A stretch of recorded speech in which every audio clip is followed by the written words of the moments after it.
Fui convidado à mesa, larguei minhas defesas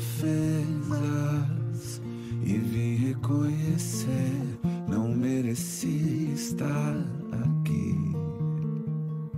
Comigo eu trouxe amigos, felizes ou feridos, gente que escutou esse chamado e aceitou. E é tão bom saber que há lugar aqui. A graça nos chamou pra mesa do Senhor. Há lugar na casa, há perdão na casa.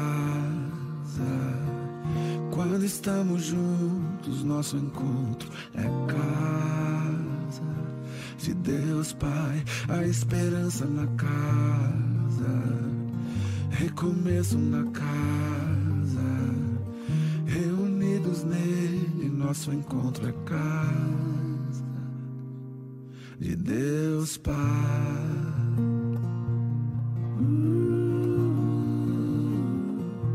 O som da sua palavra curou a nossa alma. O verbo nos armou, da solidão nos resgatou. E é tão bom saber que há lugar aqui. Boa noite, casa. Boa noite. Espero que todos tenham vivido um bom tempo de Natal, em família, com os amigos, com as suas comunidades. Enfim, um bom tempo de Natal e celebrando o Natal de Jesus em cada casa, em cada roda de conversa também. Eu queria convidar você a orar e dedicarmos a Deus esses instantes em que estaremos juntos. Jesus, obrigado por estar conosco. Obrigado por ter vindo ao mundo, ter vindo a nós, ter se esvaziado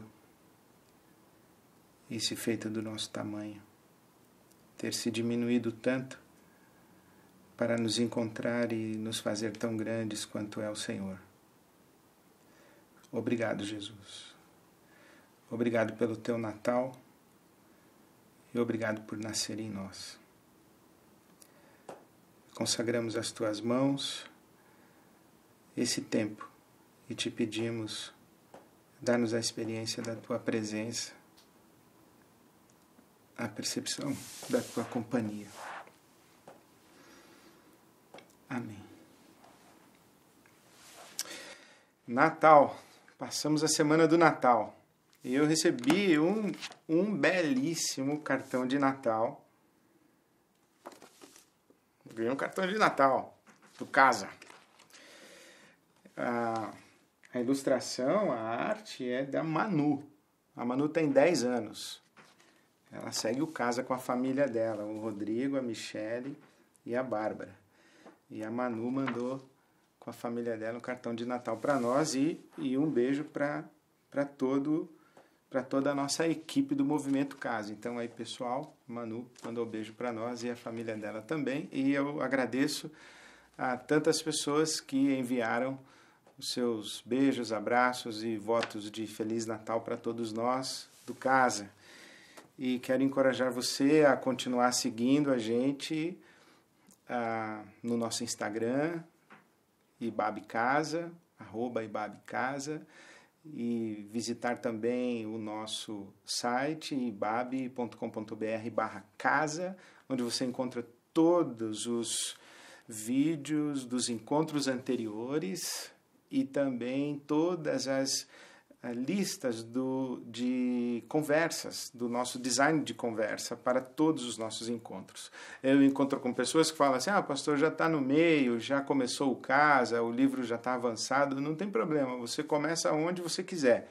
Se você quiser começar agora em janeiro, na próxima semana, já nas férias, começar o ano fazendo Casa, não importa se você vai pegar já nos capítulos avançados, você pode seguir e começar a participar com a gente também. e siga a gente no Instagram, então participe aqui com a gente, tá bom? Hoje o nosso encontro trata de um tema muito especial. Eu estou na página 80 do Talmud 52, perdão. E nosso encontro de hoje, o título é Shabat. O Shabat, o sábado.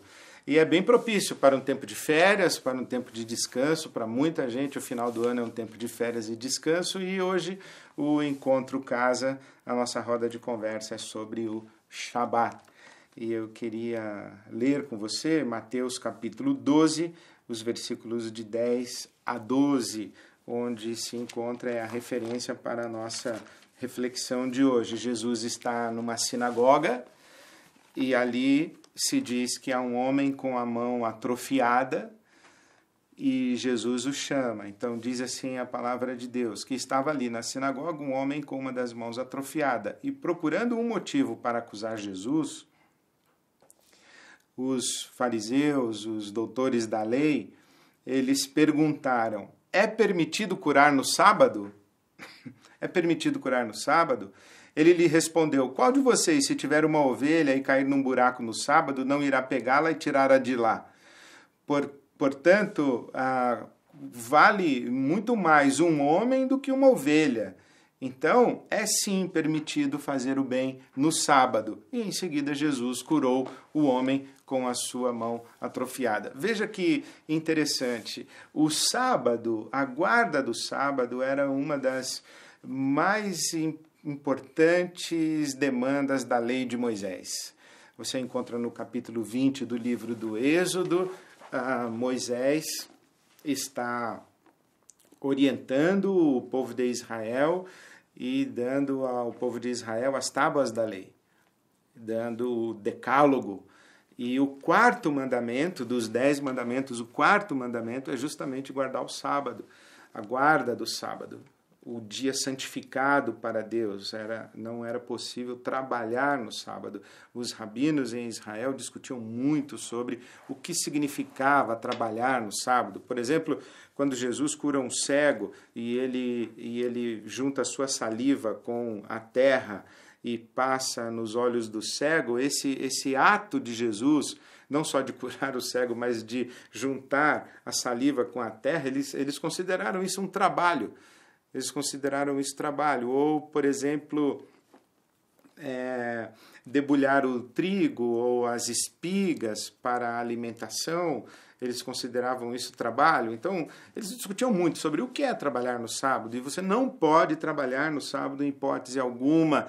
E então, como aquelas pessoas estavam procurando motivo para condenar Jesus e identificá-lo como falso Messias, dizer: olha, tá vendo, está quebrando a lei de Moisés, ou está interpretando de maneira equivocada a lei de Moisés, eles lançam essa celeuma se é legítimo ou não curar no sábado. E Jesus diz: olha, a vida de um homem vale mais do que de um animal, e vocês não teriam nenhuma dificuldade em proteger a vida de um animal no sábado, quanto mais a vida de um homem. Mas o que Jesus está dizendo é que existe algo por trás desse guardar o sábado. A lei de Deus, a Torá, o caminho de Deus, o caminho da santidade, a prática da justiça, obedecer os mandamentos de Deus. A obediência à lei de Deus não é um fim em si mesmo. A gente obedece à lei de Deus porque a lei de Deus preserva a vida humana. Obedecer à lei de Deus é trilhar um caminho de proteção e de preservação da vida humana. Deus não é uma divindade caprichosa. Ele diz assim: não quero que você faça isso, não quero que faça aquilo, aquilo outro. Deus não fica proibindo e permitindo coisas motivado pelos seus caprichos. Na verdade, a lei é uma expressão do caráter de Deus, o Deus doador da vida. Quando ele diz: faça isso, não faça aquilo, ele está dizendo para você: olha, isso aqui é caminho de morte, isso aqui é caminho de vida. Então, obedecer os mandamentos de Deus é uma forma de você promover e preservar e proteger a vida, especialmente a vida humana. Então, nada mais legítimo do que curar no sábado, porque o sábado a obediência da lei é para proteger a vida. Então, se você no sábado está protegendo a vida, você está guardando o sábado. A única maneira de você guardar o sábado é curando esse homem. Deixar de curá-lo sob a alegação de que é sábado e que a lei não permite, então, curar no sábado, é trair o espírito da lei. Mais ou menos assim, Deus deu a lei para proteger a vida humana e você usa a lei justamente para ir contra a vida humana, para deixar de favorecer a vida humana. É incoerente, inconsistente. É como se você tivesse água, estivesse com sede, e eu dissesse, você pode me dar um pouco da sua água? E você diz assim, não, é proibido. Por que é proibido? Porque eu estou guardando água para o tempo da sede. Eu falei, tá, mas o tempo da sede é agora. Eu falei, não, mas não é proibido, porque eu estou guardando água. Não faz sentido. Eu não posso trabalhar no sábado para proteger a vida humana, mas o sábado é justamente, ou a lei é justamente uma forma de proteger a vida. Então, se você quer guardar a lei de Deus, você deve proteger, preservar a vida humana. Toda vez que você vai contra a vida humana, você está ferindo a lei de Deus e você não pode usar a lei de Deus ou qualquer mandamento de Deus como justificativa para a destruição da vida humana. Você só pode guardar a lei protegendo a vida. E toda vez que você protege a vida, você está guardando a lei. Isso vale para o sábado. Agora, tem uma coisa muito interessante aqui nessa controvérsia de curar no sábado. Talvez nenhum dia da semana, na tradição de Israel, fosse tão apropriado para uma cura do que o sábado. Porque o que é o Shabat? O Shabat é o tempo para a gente desfrutar da dádiva e da graça e da bondade de Deus. O que é não trabalhar? Não trabalhar é Deus dizendo para você, descansa, desfruta. Eu já trabalhei por você, eu já fiz por você. Ou Deus dizendo assim, descansa, desfruta, porque o seu trabalho tem limite. Não adianta você trabalhar mais, você não vai conseguir mais. Descansa, desfruta, porque existem coisas que as suas mãos não conseguirão realizar. Existem coisas que o seu esforço não vai conseguir produzir. Existe uma dimensão da existência humana que ela é acessível exclusivamente mediante o favor divino. O guardar o sábado é a gente lembrar disso, que a gente tem que trabalhar, a gente tem que produzir, a gente tem que se esforçar.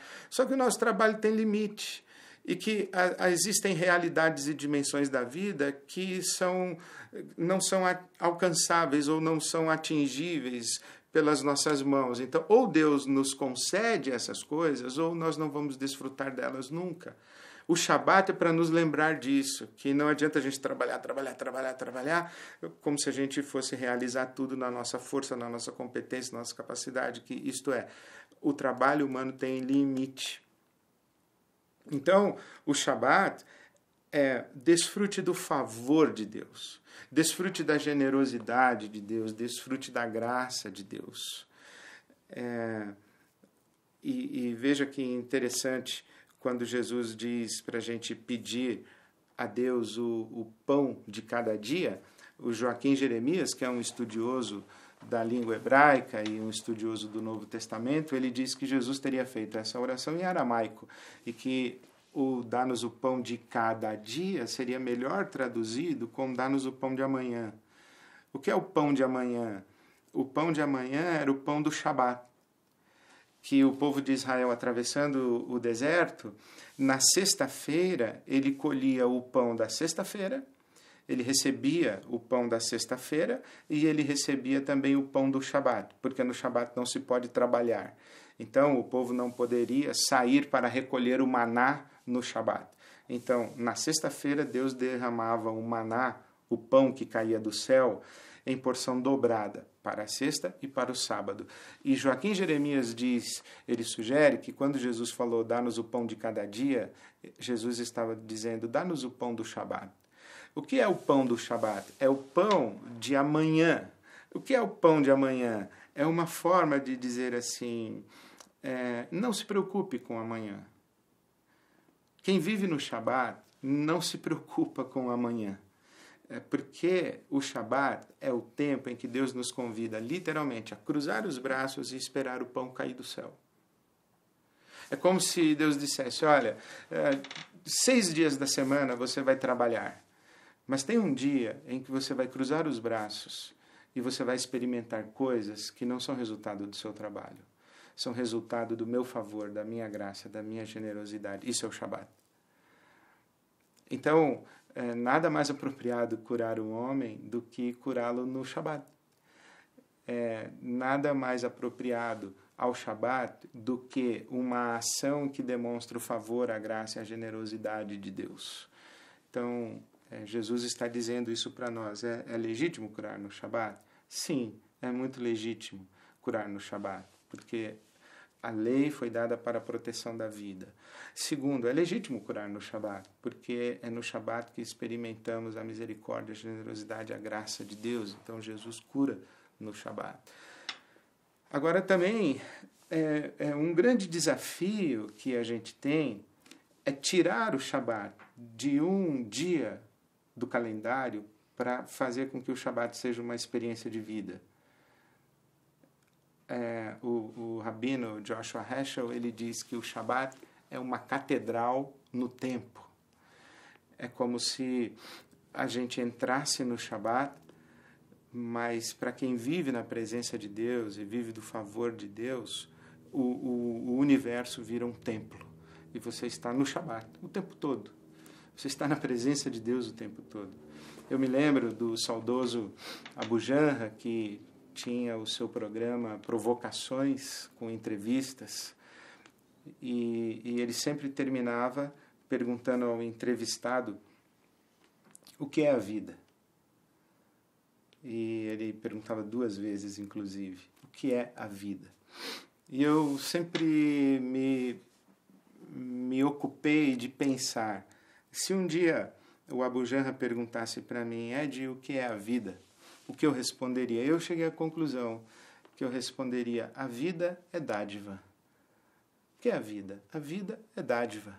A vida é dádiva de Deus.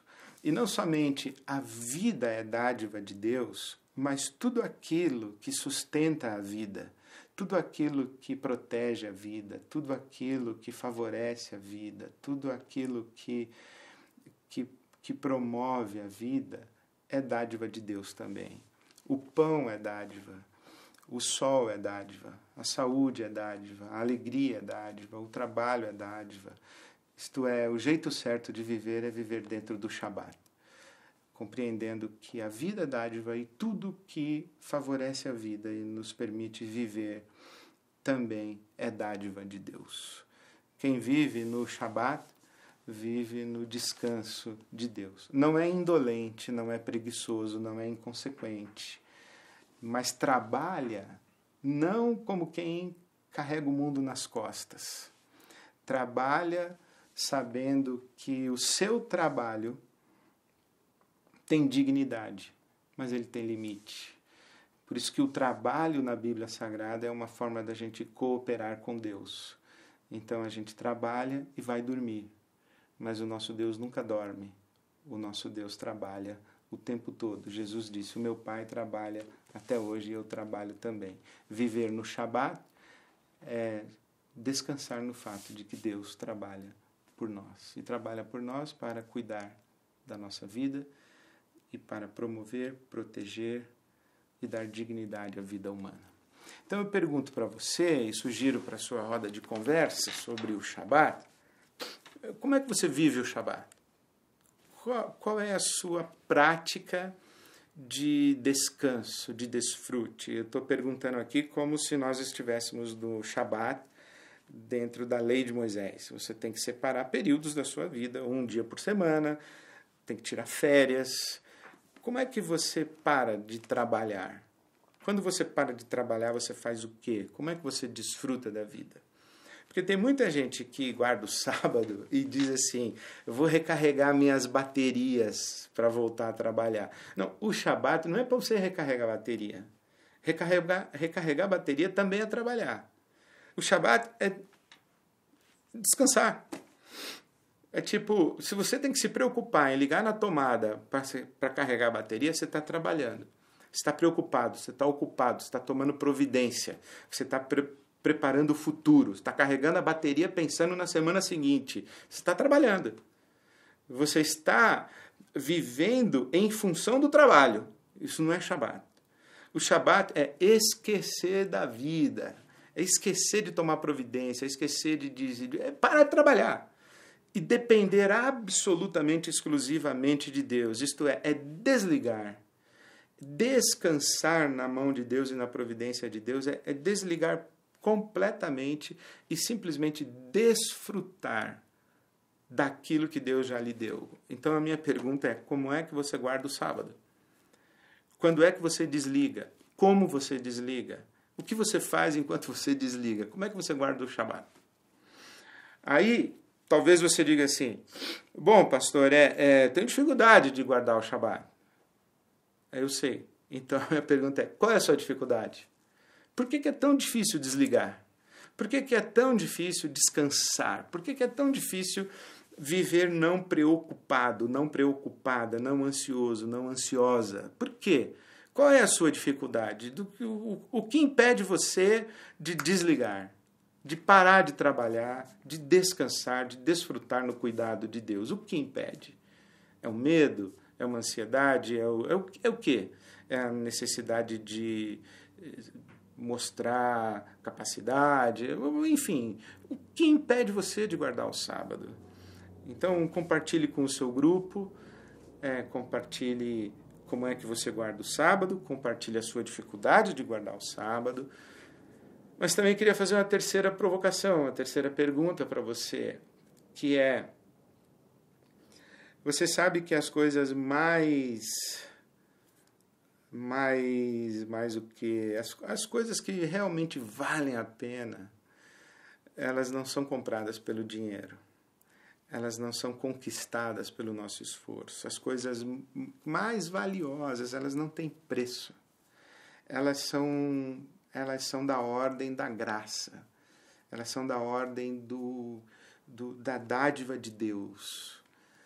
E não há dinheiro, nem esforço, nem trabalho no mundo que traga essas coisas. Então eu queria provocar você dizendo o seguinte: quais são essas coisas para você? Quais são as coisas que o dinheiro não compra, que o trabalho não conquista, que estão além da capacidade humana de produzir, de realizar, de fabricar? Quais são essas coisas e que você gostaria que Deus lhe desse nesse Shabat? O que é que você espera como favor de Deus na sua vida e que você diz assim: Senhor, eu sei que não tenho homem nenhum, ser humano nenhum, mulher nenhuma que vai conseguir me dar isso. Eu sei que se eu trabalhar sem tréguas, mesmo assim eu nunca vou conseguir isso. Ou isso vem das tuas mãos como dádiva tua, como expressão da tua graça e da tua bondade, ou eu nunca vou ter isso. O que é isso? Tem alguma coisa no seu coração que você gostaria de colocar diante de Deus? Então a minha sugestão é que a sua oração de hoje seja isso. Fale dessa coisa aí que só pode vir a você como dádiva da graça de Deus, numa grande experiência de Shabat. Escreva a sua oração, depois você compartilha com a sua roda de conversa. E não se esqueça, ouça até o fim, não julgue, não interrompa, não dê conselho. É assim que a gente constrói a nossa intimidade na roda de conversa. Deus abençoe você, sua casa. Até quinta.